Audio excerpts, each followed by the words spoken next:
All right, hey there. The bell cut us a little bit short in class the other day when we were going through women's movements in the progressive era. So, just a little video to catch us up on the last piece of that topic. Just a brief recap of what we did discuss in class. We talked about how in the late 19th century, the club movement, organizations like the Women's Christian Temperance Union, and then the Settlement House movement, Jane Addams and Hull House, and other movements that were trying to take care of immigrant families in cities and trying to give them lessons on English language classes and on job skills and trying to take care of people.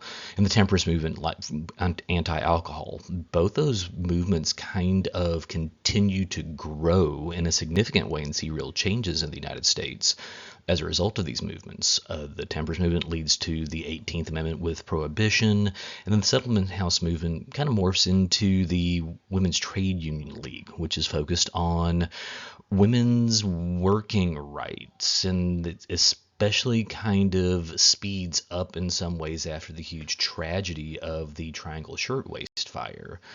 But the other part of the story is how these organizations are going to go on and help fuel the next phase of the women's suffrage movement. By 1890, the women's suffrage movement has become a much more nationally organized development. By 1890, there is the establishment of the National American Women's Suffrage Association, whose sole goal is to really push for women's voting rights, both on a state-by-state level with some success, but also trying to take things over towards a national level to make change on a nationwide basis, which makes it very typical of some of the other progressive era movements that are going on. This organization is, however, linked back to women's suffrage movements going back pre-Civil War. The Susan B. Anthony and Elizabeth Cady Stanton that were back at the Seneca Falls Convention way back in 1848, they are founding members of the NAWSA almost a half century later, and they are using tactics that we've discussed in other parts of Chapter 20, public protests, litigation, and ultimately trying to push for achievement of their equal democratic voting rights.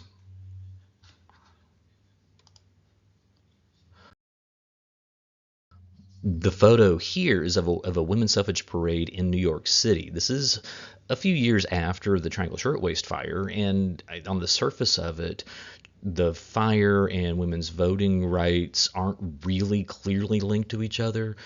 But after the Triangle Fire, there was a real concern about women's rights, both in the workforce and in the democratic process of being U.S. citizens.